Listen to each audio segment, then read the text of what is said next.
नमस्कार, किस्से कहानियाँ में आपका स्वागत है। मैं हूँ आपकी होस्ट रश्मि। आप सुन रहे हैं मुंशी प्रेमचंद द्वारा रचित गोदान का भाग 28। आगे की कहानी जानने से पहले पिछले भाग में क्या हुआ संक्षेप में जान लेते हैं।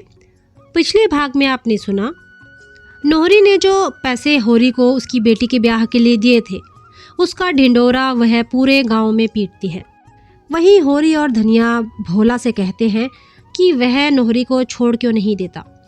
होरी और धनिया की बातें सुनकर भोला के मन में जोश आता है और वह उनसे कहता है कि अब मैं अपने बेटों के साथ रहूंगा, नोहरी के साथ नहीं। परंतु अगले दिन होरी देखता है कि वह अभी भी वहीं रह रहा है। इसके कुछ दिन बाद पूरे गांव में यह बात फैल जाती है कि नोहरी ने भोला को जूतों से पीटा। सब जगह उसकी बदनामी होती है। होरी और धनिया इसी बारे में बातचीत करते हैं। वहीं माता दीन होरी से मिलता है और उसे 2 रुपए देकर कहता है कि यह रुपए वह सिलिया को दे दे। होरी वह रुपए सिलिया को दे देता है। वह बहुत प्रसन्न हो जाती है। उसे लगने लगता है कि अब माता दीन उसके साथ रहना चाहता है। सिलिया को समझ में नहीं आता है कि वह इस खुशी को किसके साथ बांटे, तो उसे सोना की याद आती है। तो वह सोना से मिलने उसके गांव चलती है। नदी पार करने के लिए उसे डोंगी नहीं मिलती, तो वह तैरकर नदी पार करती है। सोना के गांव में पहुंचते पहुंचते उसे रात हो जाती है। सोना के घर पहुंचकर उसकी मुलाकात सोना के पति मथुरा से होती है। रात का समय देखकर मथुरा सिलिया के साथ कुछ छेड़खानी करता है। यह सब सोना देख लेती है, तो वह सिलिया के मिलने से ज्यादा खुश नहीं होती है, बल्कि उस पर नाराज होती है। उससे पूछती है कि आखिर तुम दोनों क्या बातें कर रहे थे। सिलिया सारी बातें उसे बता देती है। सारी बातें जानकर सोना गुस्से में सिलिया को घर से चले जाने के लिए कहती है और उससे हमेशा के लिए संबंध तोड़ देती है। सिलिया को सोना से मिलने का पछतावा होता है। अब सुनिए आगे की कहानी। गोदान का भाग 28 प्रस्तुत है। मिल करीब करीब पूरी जल चुकी है, लेकिन उसी मिल को फिर से खड़ा करना होगा। मिस्टर खन्ना ने अपनी सारी कोशिशें इसके लिए लगा दी है। मजदूरों की हड़ताल जारी है, मगर अब उससे मिल मालिकों की कोई विशेष हानि नहीं है। नए आदमी कम वेतन पर मिल गए हैं और जी तोड़ कर काम करते हैं, क्योंकि उनमें सभी ऐसे हैं जिन्होंने बेकारी के कष्ट भोग लिए हैं और अब अपना बस चलते ऐसा कोई काम करना नहीं चाहते जिससे उनकी जीविका में बाधा पड़े। चाहे जितना काम लो, चाहे जितनी कम छुट्टियां दो, उन्हें कोई शिकायत नहीं। सिर झुकाए बैलों की तरह काम में लगे रहते हैं। घुड़कियां, गालियां, यहाँ तक कि डंडों की मार भी उनमें ग्लानि नहीं पैदा करती।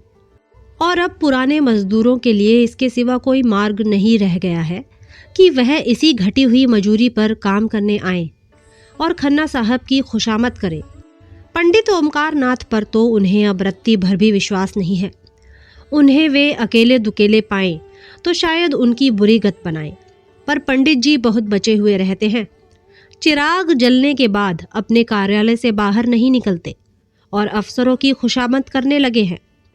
मिर्ज़ा खुर्शेद की धाक अब भी ज्यों की त्यों है, लेकिन मिर्ज़ा जी इन बेचारों का कष्ट और उसके निवारण का अपने पास कोई उपाय ना देखकर दिल से चाहते हैं कि सब के सब बहाल हो जाए, मगर इसके साथ ही नए आदमियों के कष्ट का ख्याल करके जिज्ञासुओं से यही कह दिया करते हैं कि जैसी इच्छा हो वैसा करो। मिस्टर खन्ना ने पुराने आदमियों को फिर नौकरी के लिए इच्छुक देखा तो और भी अकड़ गए। हालांकि वह मन में चाहते थे कि इस वेतन पर पुराने आदमी नयों से कहीं अच्छे हैं। नए आदमी अपना सारा जोर लगाकर भी पुराने आदमियों के बराबर काम ना कर सकते थे। पुराने आदमियों में अधिकांश तो बचपन से ही मिल में काम करने के अभ्यस्त थे और खूब मंजे हुए। नए आदमियों में अधिकतर देहातों के दुखी किसान थे, जिन्हें खुली हवा और मैदान में पुराने ज़माने के लकड़ी के औजारों से काम करने की आदत थी। मिल के अंदर उनका दम घुटता था और मशीनरी के तेज चलने वाले पुर्जों से उन्हें भय लगता था। आखिर जब पुराने आदमी खूब परास्त हो गए तब खन्ना उन्हें बहाल करने पर राजी हुए, मगर नए आदमी इससे कम वेतन पर काम करने के लिए तैयार थे। और अब डायरेक्टरों के सामने यह सवाल आया कि वह पुरानों को बहाल करे या नयों को रहने दे। डायरेक्टरों में आधे तो नए आदमियों का वेतन घटाकर रखने के पक्ष में थे, आधों की यह धारणा थी कि पुराने आदमियों को हाल के वेतन पर रख लिया जाए। थोड़े से रुपए ज्यादा खर्च होंगे जरूर, मगर काम उससे ज्यादा होगा।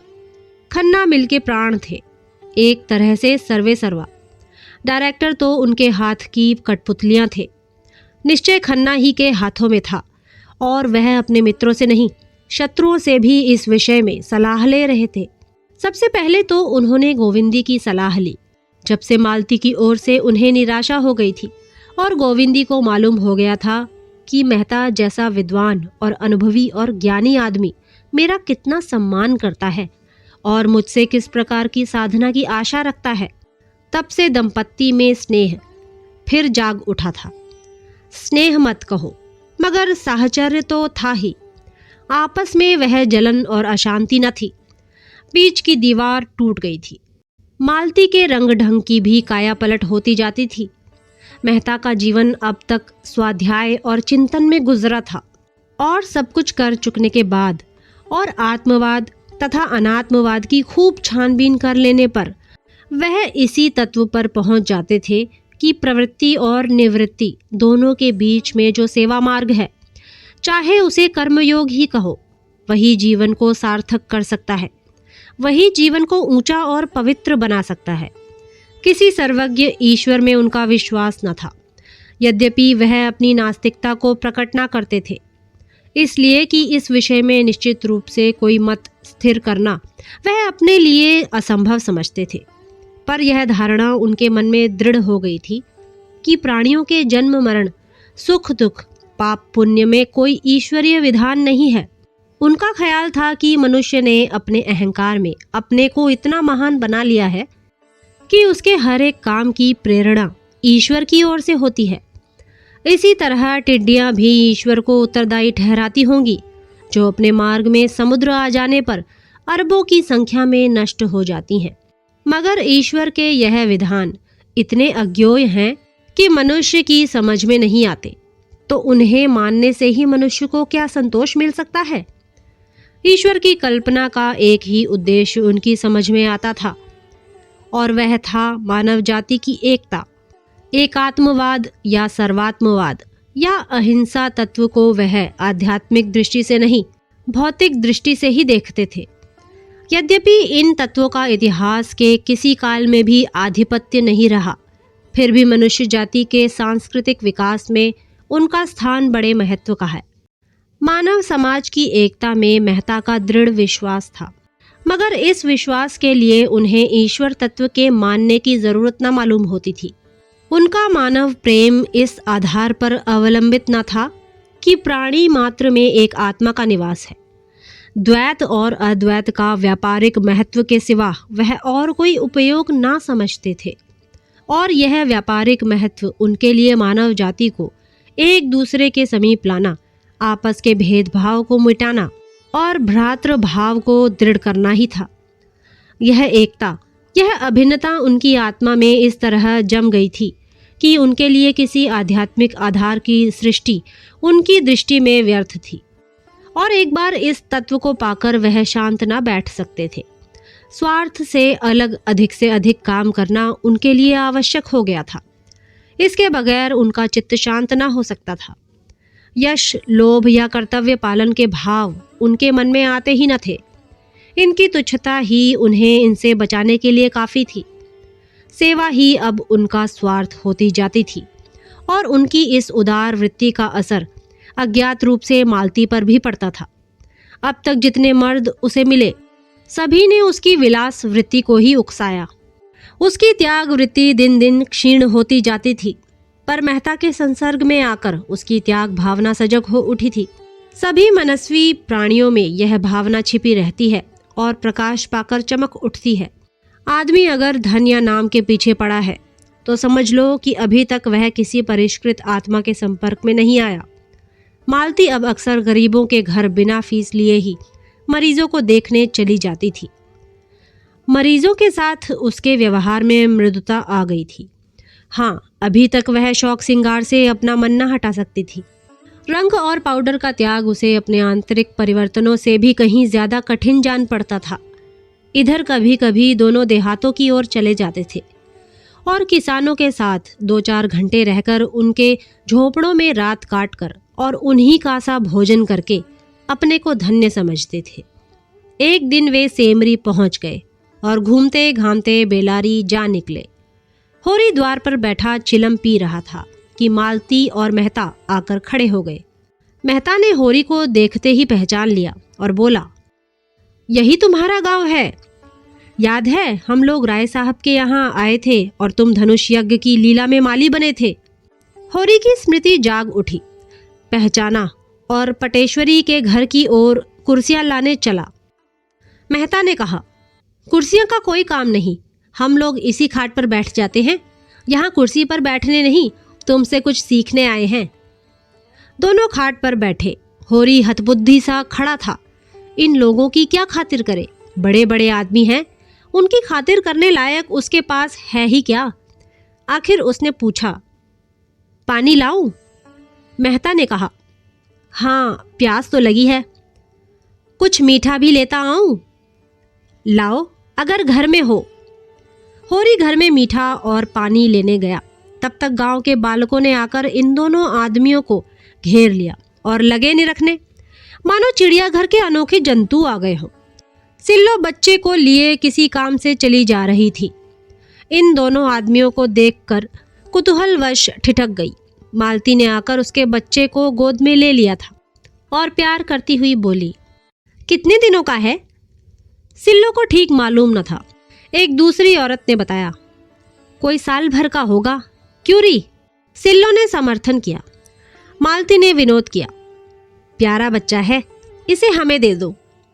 सिल्लो ने गर्व से फूलकर कहा, आप ही का तो है। तो मैं इसे ले जाऊं? ले जाइए, आपके साथ रहकर आदमी हो जाएगा। गांव की और महिलाएं आ गईं और मालती को होरी के घर में ले गईं। यहाँ मर्दों के सामने मालती से वार्तालाप करने का अवसर उन्हें ना मिलता। मालती ने देखा, खाट बिछी है और उस पर एक दरी पड़ी हुई है जो पटेश्वरी के घर से मांगे आई थी। मालती जाकर बैठी। संतान रक्षा और शिशु पालन की बातें होने लगी। औरतें मन लगाकर सुनती रहीं। धनिया ने कहा, यहाँ यह सब सफाई और संयम कैसे होगा सरकार? भोजन तक का ठिकाना तो है नहीं। मालती ने समझाया, सफाई में कुछ खर्च नहीं, केवल थोड़ी सी मेहनत और होशियारी से काम चल सकता है। दुलारी सहुआइन ने पूछा, यह सारी बातें तुम्हें कैसे मालूम हुई सरकार? आपका तो अभी ब्याह ही नहीं हुआ। मालती ने मुस्कुराकर पूछा, तुम्हें कैसे मालूम हुआ कि मेरा ब्याह नहीं हुआ है? सभी स्त्रियां मुंह फेरकर मुस्कुराईं। धनिया बोली, भला यह भी छिपा रहता है मिस साहब, मुंह देखते ही पता चल जाता है। मालती ने झेपते हुए कहा, इसीलिए ब्याह नहीं किया कि आप लोगों की सेवा कैसे करती। सबने एक स्वर में कहा, धन्य हो सरकार, धन्य हो। सिलिया मालती के पांव दबाने लगी। सरकार कितनी दूर से आई हैं? थक गई होंगी। मालती ने पांव खींचकर कहा, नहीं नहीं, मैं थकी नहीं हूँ, मैं तो हवा गाड़ी पर आई हूँ। मैं चाहती हूँ आप लोग अपने बच्चे लाएं तो मैं उन्हें देखकर आप लोगों को बताऊं कि आप उन्हें कैसे तंदुरुस्त और निरोग रख सकती हैं। जरा देर में 20-25 बच्चे आ गए। मालती उनकी परीक्षा करने लगी। कई बच्चों की आंखें उठी थीं। उनकी आंख में दवा डाली। अधिकतर बच्चे दुर्बल थे। इसका कारण था माता पिता को भोजन अच्छा ना मिलना। मालती को यह जानकर आश्चर्य हुआ कि बहुत कम घरों में दूध होता है। घी के तो सालों दर्शन नहीं होते। मालती ने यहाँ भी उन्हें भोजन करने का महत्व समझाया, जैसा वह सभी गांवों में किया करती थी। उसका जी इसलिए जलता था कि ये लोग अच्छा भोजन क्यों नहीं करते। उसे ग्रामीणों पर क्रोध आ जाता था। क्या तुम्हारा जन्म इसीलिए हुआ है कि तुम मर मर कर कमाओ और जो कुछ पैदा हो उसे खा ना सको? जहाँ 2-4 बैलों के लिए भोजन है, 1-2 गाय भैंसों के लिए चारा नहीं है। क्यों ये लोग भोजन को जीवन की मुख्य वस्तु ना समझकर उसे केवल प्राण रक्षा की वस्तु समझते हैं? क्यों सरकार से नहीं कहते कि नाम मात्र के ब्याज पर रुपए देकर उन्हें सूदखोर महाजनों के पंजों से बचाएं? उसने जिस किसी से पूछा, यही मालूम हुआ कि उसकी कमाई का बड़ा भाग महाजनों का कर्ज चुकाने में खर्च हो जाता है। बंटवारे का मर्ज भी बढ़ता जाता था। आपस में इतना वैमनस्य था कि शायद ही कोई दो भाई एक साथ रहते हों। उनकी इस दुर्दशा का कारण बहुत कुछ उनकी संकीर्णता और स्वार्थपरता थी। मालती इन्हीं विषयों पर महिलाओं से बातें कर रही थी। उनकी श्रद्धा देख देख कर उसके मन में सेवा की प्रेरणा और भी प्रबल हो रही थी। इस त्यागमय जीवन के सामने वह विलासी जीवन कितना तुच्छ और बनावटी था। आज उसके वह रेशमी कपड़े जिन पर जरी का काम था, और वह सुगंध से महकता हुआ शरीर, और वह पाउडर से अलंकृत मुखमंडल उसे लज्जित करने लगा। उसकी कलाई पर बंधी सोने की घड़ी जैसे अपने अपलक नेत्रों से उसे घूर रही थी। उसके गले में चमकता हुआ जड़ाऊ नेकलेस मानो उसका गला घोंट रहा था। इन त्याग और श्रद्धा की देवियों के सामने वह अपनी दृष्टि में नीची लग रही थी। वह इन ग्रामीणों से बहुत सी बातें ज्यादा जानती थी, समय की गति ज्यादा पहचानती थी, लेकिन जिन परिस्थितियों में ये गरीबने जीवन को सार्थक कर रही हैं, उनमें क्या वह एक दिन भी रह सकती है? जिनमें अहंकार का नाम नहीं, दिन भर काम करती हैं, उपवास करती हैं, रोती हैं, फिर भी इतनी प्रसन्न मुख। दूसरे इनके लिए इतने अपने हो गए हैं कि अपना अस्तित्व ही नहीं रहा। उनका अपनापन अपने लड़कों में, अपने पति में, अपने संबंधियों में है। इस भावना की रक्षा करते हुए इसी भावना का क्षेत्र और बढ़ाकर भावी नारीत्व का आदर्श निर्माण होगा।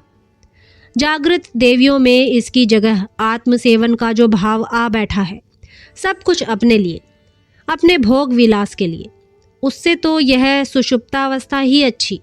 पुरुष निर्दयी है माना, लेकिन है तो इन्हीं माताओं का बेटा। क्यों माता ने पुत्र को ऐसी शिक्षा नहीं दी कि वह माता की, स्त्री जाति की पूजा करता? इसीलिए कि माता को यह शिक्षा देनी नहीं आती, इसलिए कि उसने अपने को इतना मिटाया कि उसका रूप ही बिगड़ गया, उसका व्यक्तित्व ही नष्ट हो गया। नहीं, अपने को मिटाने से काम ना चलेगा। नारी को समाज कल्याण के लिए अपने अधिकारों की रक्षा करनी पड़ेगी, उसी तरह जैसे इन किसानों की अपनी रक्षा के लिए इस देवत्व का कुछ त्याग करना पड़ेगा। संध्या हो गई थी। मालती को औरतें अब तक घेरे हुए थी। उसकी बातों से जैसे उन्हें तृप्ति न होती थी। कई औरतों ने उसे रात को वहीं रहने का आग्रह किया। मालती को भी उनका सरल स्नेह ऐसा प्यारा लगा कि उसने उनका निमंत्रण स्वीकार कर लिया। रात को औरतें उसे अपना गाना सुनाएंगी। मालती ने भी प्रत्येक घर में जा जाकर उसकी दशा से परिचय प्राप्त करने में अपने समय का सदुपयोग किया। उसकी निष्कपट सद्भावना और सहानुभूति उन गवारिनों के लिए देवी के वरदान से कम न थी। उधर मेहता साहब खाट पर आसन जमाए किसानों की कुश्ती देख रहे थे और पछता रहे थे, मिर्जा जी को क्यों ना साथ ले लिया, नहीं उनका भी एक जोड़ हो जाता। उन्हें आश्चर्य हो रहा था, ऐसे प्रौढ़ और निरीह बालकों के साथ शिक्षित कहलाने वाले लोग कैसे निर्दयी हो जाते हैं। अज्ञान की भांति ज्ञान भी सरल, निष्कपट और सुनहले स्वप्न देखने वाला होता है। मानवता में उसका विश्वास इतना दृढ़, इतना सजीव होता है कि वह इसके विरुद्ध व्यवहार को अमानुषीय समझने लगता है। यह वह भूल जाता है कि भेड़ियों ने भेड़ों की निरीहता का जवाब सदैव पंजे और दांतों से दिया है। वह अपना एक आदर्श संसार बनाकर उसको आदर्श मानवता से आबाद करता है और उसी में मगन रहता है। यथार्थता कितनी अगम्य, कितनी दुर्बोध, कितनी अप्राकृतिक है, उसकी ओर विचार करना उसके लिए मुश्किल हो जाता है। मेहता जी इस समय इन गवारों के बीच में बैठे हुए इसी प्रश्न को हल कर रहे थे कि इनकी दशा इतनी दयनीय क्यों है। वह इस सत्य से आंखें मिलाने का साहस ना कर सकते थे कि इनका देवत्व ही इनकी दुर्दशा का कारण है। काश ये आदमी ज्यादा और देवता कम होते तो यूं ना ठुकराए जाते। देश में कुछ भी हो, क्रांति ही क्यों ना आ जाए, इनसे कोई मतलब नहीं। कोई दल उनके सामने सबल के रूप में आए, उसके सामने सिर झुकाने को तैयार। उनकी निरीहता जड़ता की हद तक पहुंच गई है, जिसे कठोर आघात ही कर्मण्य बना सकता है। उनकी आत्मा जैसे चारों ओर से निराश होकर अब अपने अंदर ही टांगे तोड़कर बैठ गई है। उनमें अपने जीवन की चेतना ही जैसे लुप्त हो गई है। संध्या हो गई थी। वो लोग अब तक खेतों में काम कर रहे थे, वे भी दौड़े चले आ रहे थे। उसी समय मेहता ने मालती को गांव की कई औरतों के साथ इस तरह तल्लीन होकर एक बच्चे को गोद में लिए देखा, मानो वह भी उन्हीं में से एक है। मेहता का हृदय आनंद से गदगद हो उठा। मालती ने एक प्रकार से अपने को मेहता पर अर्पण कर दिया था। इस विषय में मेहता को अब कोई संदेह न था, मगर अभी तक उनके हृदय में मालती के प्रति वह उत्कट भावना जागृत न हुई थी, जिसके बिना विवाह का प्रस्ताव करना उनके लिए हास्यजनक था। मालती बिना बुलाए मेहमान की भांति उनके द्वार पर आकर खड़ी हो गई थी और मेहता ने उसका स्वागत किया था। इसमें प्रेम का भाव न था, केवल पुरुषत्व का भाव था। अगर मालती उन्हें इस योग्य समझती है कि उन पर अपनी कृपा दृष्टि फेरे, तो मेहता उसकी इस कृपा को अस्वीकार ना कर सकते थे। इसके साथ ही वह मालती को गोविंदी के रास्ते से हटा देना चाहते थे और वह जानते थे मालती जब तक आगे अपना पांव ना जमा लेगी, वह पिछला पांव ना उठाएगी। वह जानते थे मालती के साथ छल करके वह अपनी नीचता का परिचय दे रहे हैं। इसके लिए उनकी आत्मा बराबर उन्हें धिक्कारती रही थी, मगर ज्यों-ज्यों वह मालती को निकट से देखते थे, उनके मन में आकर्षण बढ़ता जाता था। रूप का आकर्षण तो उन पर कोई असर ना कर सकता था, यह गुण का आकर्षण था। यह वह जानते थे जिसे सच्चा प्रेम कह सकते हैं, केवल एक बंधन में बंध जाने के बाद ही पैदा हो सकता है। इसके पहले जो प्रेम होता है वह तो रूप की आसक्ति मात्र है, जिसका कोई टिकाव नहीं। मगर इसके पहले यह निश्चय तो कर लेना ही था कि जो पत्थर साहचर्य के खराद पर चढ़ेगा, उसमें खरादे जाने की क्षमता है भी या नहीं। सभी पत्थर तो खराद पर चढ़कर सुंदर मूर्तियां नहीं बन पाते। इतने दिनों में मालती ने उनके हृदय के भिन्न भिन्न भागों में अपनी रश्मियां डाली थी, पर अभी तक वे केंद्रित होकर उस ज्वाला के रूप में ना फूट पड़ती थी, जिससे उनका सारा अंतःस्थल प्रज्वलित हो जाता। आज मालती ने ग्रामीणों में मिलकर और सारे भेदभावों को मिटाकर इन रश्मियों को मानो केंद्रित कर दिया, और आज पहली बार मेहता को मालती से एकात्मकता का अनुभव हुआ। जो ही मालती गांव का चक्कर लगाकर लौटी, उन्होंने उसे साथ लेकर नदी की ओर प्रस्थान किया। रात यहीं काटने का निश्चय हो गया। मालती का कलेजा आज न जाने क्यों धक धक करने लगा। मेहता के मुख पर आज उसे एक विचित्र ज्योति और इच्छा झलकती हुई नजर आई। नदी के किनारे चांदी का फर्श बिछा हुआ था और नदी रत्न जटित आभूषण पहने मीठे स्वरों में गाती चांद की और तारों की और सिर झुकाए नींद में माते वृक्षों को अपना नृत्य दिखा रही थी। मेहता प्रकृति की उस मादक शोभा से जैसे मस्त हो गए, जैसे उनका बालपन अपनी सारी क्रीड़ाओं के साथ लौट आया हो। बालू पर कई कुलाटे मारी, फिर दौड़े हुए नदी में जाकर घुटने तक पानी में खड़े हो गए। मालती ने कहा, पानी में ना खड़े हो, कहीं ठंड ना लग जाए। मेहता ने पानी उछाल कर कहा, मेरा तो जी चाहता है नदी के उस पार तैर कर चला जाऊं। नहीं नहीं, पानी से निकल आओ, मैं ना जाने दूंगी। तुम मेरे साथ ना चलोगी उस सूनी बस्ती में जहां स्वप्नों का राज्य है? मुझे तो तैरना नहीं आता। अच्छा, आओ एक नाव बनाएं और उस पर बैठकर चले। वे बाहर निकल आए। आसपास बड़ी दूर तक झाऊ का जंगल खड़ा था। मेहता ने जेब से चाकू निकाला और बहुत सी टहनियां काटकर जमा की। करार पर सरपत के जूट खड़े थे। ऊपर चढ़कर सरपत का एक गट्ठा काट लाए और वहीं बालू के फर्श पर बैठकर सरपत की रस्सी बटने लगी। ऐसे प्रसन्न थे मानो स्वर्गारोहण की तैयारी कर रहे हैं। कई बार उंगलियां चिर गई, खून निकला। मालती बिगड़ रही थी, बार बार गांव लौट चलने के लिए आग्रह कर रही थी, पर उन्हें कोई परवाह न थी। वही बालकों का सा उल्लास था, वही अल्हड़पन, वही हठ। दर्शन और विज्ञान सभी इस प्रवाह में बह गए थे। रस्सी तैयार हो गई। झाऊ का बड़ा सा तख्ता बन गया। टहनियां दोनों सिरों पर रस्सी से जोड़ दी गई थी। उसके छिद्रों में झाऊ की टहनियां भर दी गई, जिससे पानी ऊपर न आए। नौका तैयार हो गई। रात और भी स्वप्निल हो गई थी। मेहता ने नौका को पानी में डालकर मालती का हाथ पकड़कर कहा, आओ बैठो। मालती ने सशंक होकर कहा, 2 आदमियों का बोझ संभाल लेगी? मेहता ने दार्शनिक मुस्कान के साथ कहा, जिस तरी पर बैठे हम लोग जीवन यात्रा कर रहे हैं वह तो इससे कहीं निस्सार है मालती। क्या डर रही हो? डर किस बात का जब तुम साथ हो? सच कहती हो? अब तक मैंने बगैर किसी की सहायता के बाधाओं को जीता है, अब तो तुम्हारे संग हूँ। दोनों उस झाऊ के तख्ते पर बैठे और मेहता ने झाऊ के एक डंडे से ही उसे खेना शुरू किया।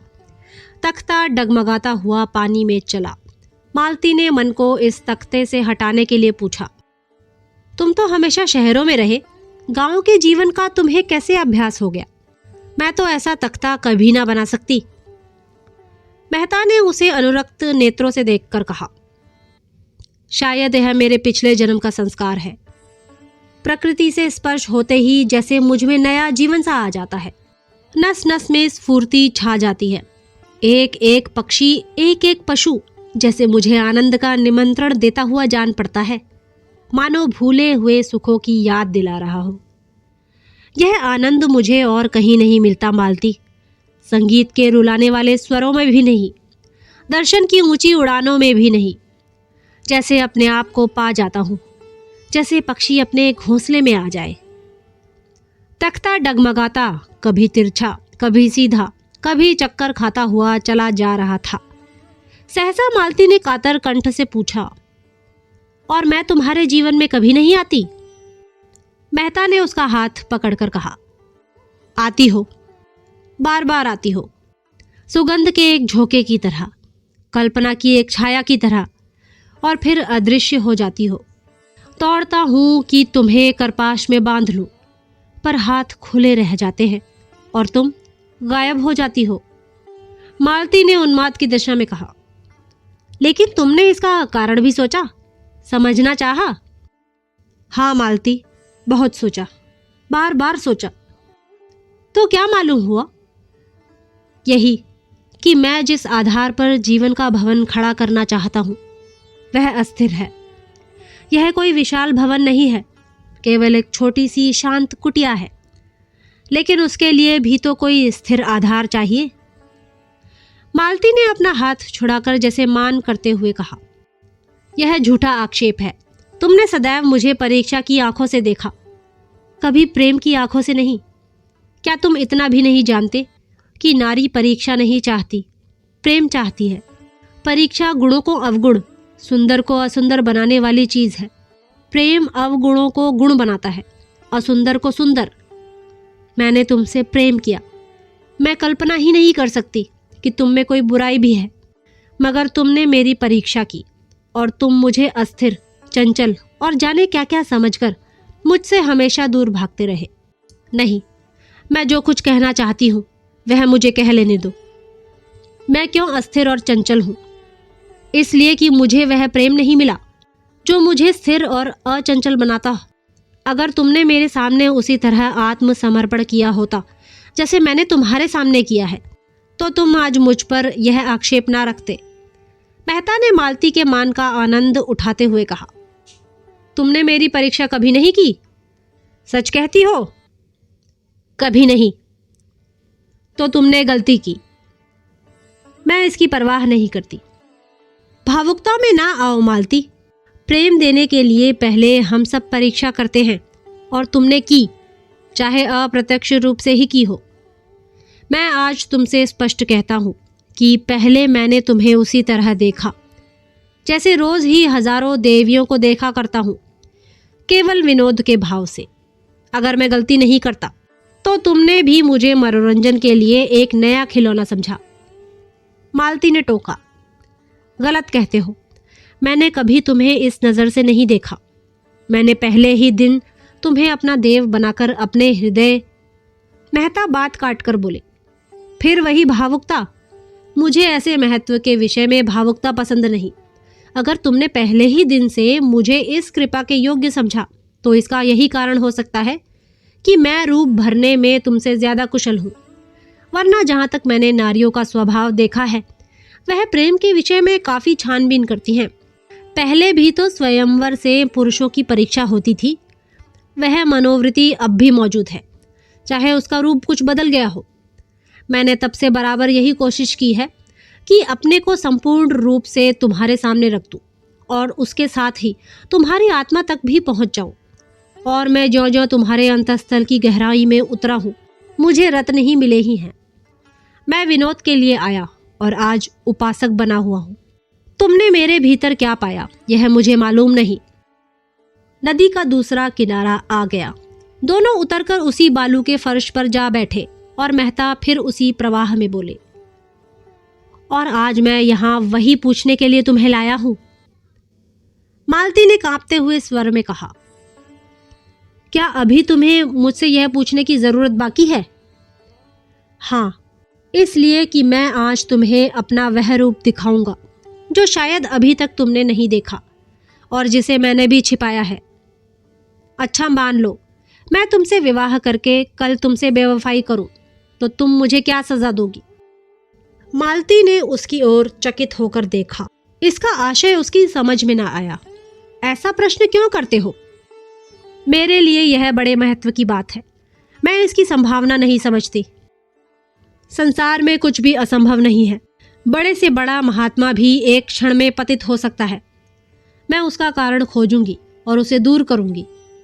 मान लो मेरी आदत ना छूटे, फिर मैं नहीं कह सकती क्या करूंगी।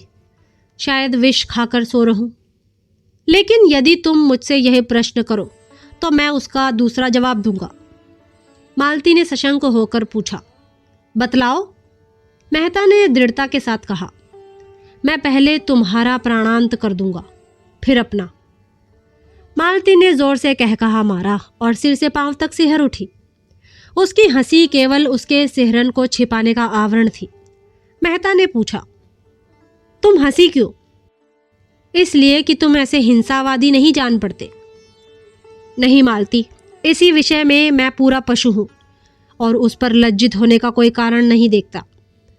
आध्यात्मिक प्रेम और त्यागमय प्रेम और निस्वार्थ प्रेम, जिसमें आदमी अपने को मिटाकर केवल प्रेमिका के लिए जीता है, उसके आनंद से आनंदित होता है और उसके चरणों पर अपनी आत्मा समर्पण कर देता है, मेरे लिए निरर्थक शब्द है। मैंने पुस्तकों में ऐसी प्रेम कथाएं पढ़ी हैं जहां प्रेमी ने प्रेमिका के नए प्रेमियों के लिए अपनी जान दे दी है, मगर उस भावना को मैं श्रद्धा कह सकता हूँ, सेवा कह सकता हूँ, प्रेम कभी नहीं। प्रेम सीधी सादी गऊ नहीं, खूंखार शेर है जो अपने शिकार पर किसी की आंख भी पड़ने नहीं देता। मालती ने उनकी आंखों में आंखें डालकर कहा, अगर प्रेम खूंखार शेर है तो मैं उससे दूर ही रहूंगी। मैंने तो उसे गाय ही समझ रखा था। मैं प्रेम को संदेह से ऊपर समझती हूँ। वह देह की वस्तु नहीं, आत्मा की वस्तु है। संदेह का वहाँ जरा भी स्थान नहीं और हिंसा तो संदेह का ही परिणाम है। वह संपूर्ण आत्मसमर्पण है। उसके मंदिर में तुम परीक्षक बनकर नहीं, उपासक बनकर ही वरदान पा सकते हो। वह उठकर खड़ी हो गई और तेजी से नदी की तरफ चली, मानो उसने अपना खोया हुआ मार्ग पा लिया हो। ऐसी स्फूर्ति का उसे कभी अनुभव ना हुआ। उसने स्वतंत्र जीवन में भी अपने में एक दुर्बलता पाई थी जो उसे सदैव आंदोलित करती रहती थी, सदैव अस्थिर रखती थी। उसका मन जैसे कोई आश्रय खोजा करता था जिसके बल पर टिक सके, संसार का सामना कर सके। अपने में उसे यह शक्ति ना मिलती थी। बुद्धि और चरित्र की शक्ति देखकर वह उसकी ओर लालायित हो जाती थी। पानी की भांति हर एक पात्र का रूप धारण कर लेती थी। उसका अपना कोई रूप न था। उसकी मनोवृत्ति अभी तक किसी परीक्षार्थी छात्र की सी थी। छात्र को पुस्तकों से प्रेम हो सकता है और आज हो जाता है, लेकिन वह पुस्तक के उन्हीं भागों पर ज्यादा ध्यान देता है जो परीक्षा में आ सकते हैं। उसकी पहली गरज परीक्षा में सफल होना है, ज्ञानार्जन इसके बाद। अगर उसे मालूम हो जाए कि परीक्षक बड़ा दयालु है या अंधा है और छात्रों को यूं ही पास कर दिया करता है, तो शायद वह पुस्तकों की ओर आंख उठाकर भी ना देखे। मालती जो कुछ करती थी मेहता को प्रसन्न करने के लिए, उसका मतलब था मेहता का प्रेम और विश्वास प्राप्त करना, उसके मनोराज्य की रानी बन जाना। लेकिन उसी छात्र की तरह अपनी योग्यता का विश्वास जमा कर। लियाकत आ जाने से परीक्षक आप ही आप उससे संतुष्ट हो जाएगा, इतना धैर्य उसे न था। मगर आज मेहता ने जैसे उसे ठुकराकर उसकी आत्मशक्ति को जगा दिया। मेहता को जब से उसने पहली बार देखा था तभी से उसका मन उनकी ओर झुका था। उसे वह अपने परिचितों में सबसे समर्थ जान पड़े। उसके परिष्कृत जीवन में बुद्धि की प्रखरता और विचारों की दृढ़ता ही सबसे ऊंची वस्तु थी। धन और ऐश्वर्य को तो वह केवल खिलौना समझती थी जिसे खेलकर लड़के तोड़ फोड़ डालते हैं। रूप में भी अब उसके लिए विशेष आकर्षण न था, यद्यपि कुरूपता के लिए घृणा थी। उसको तो अब बुद्धि शक्ति ही अपनी ओर झुका सकती थी, जिसके आश्रय में उसमें आत्मविश्वास जगे, अपने विकास की प्रेरणा मिले, अपने में शक्ति का संचार हो, अपने जीवन की सार्थकता का ज्ञान हो। मेहता के बुद्धि बल और तेजस्विता ने उसके ऊपर अपनी मोहर लगा दी और तब से वह अपना संस्कार करती चली जाती थी। जिस प्रेरक शक्ति की उसे ज़रूरत थी वह मिल गई थी और अज्ञात रूप से उसे गति और शक्ति दे रही थी। जीवन का नया आदर्श जो उसके सामने आ गया था, वह अपने को उसके समीप पहुंचाने की चेष्टा करती हुई और सफलता का अनुभव करती हुई उस दिन की कल्पना कर रही थी जब वह और मेहता एकात्म हो जाएंगे। और यह कल्पना उसे और भी दृढ़ और निष्ठ बना रही थी।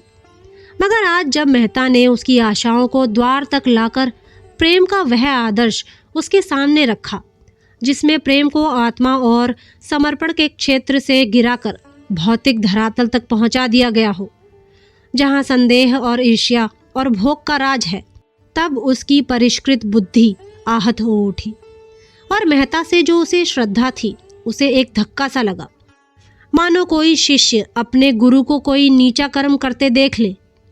उसने देखा मेहता की बुद्धि प्रखरता प्रेमत्व को पशुता की ओर खींचे लिए जाती है और उसके देवत्व की ओर से आंखें बंद किए लेती है, और यह देखकर उसका दिल बैठ गया। मेहता ने कुछ लज्जित होकर कहा, आओ कुछ देर और बैठे। मालती बोली, नहीं, अब लौटना चाहिए, देर हो रही है। तो दोस्तों, गोदान के इस भाग में इतना ही। अगले भाग में आपसे मुलाकात होगी, तब तक के लिए नमस्कार।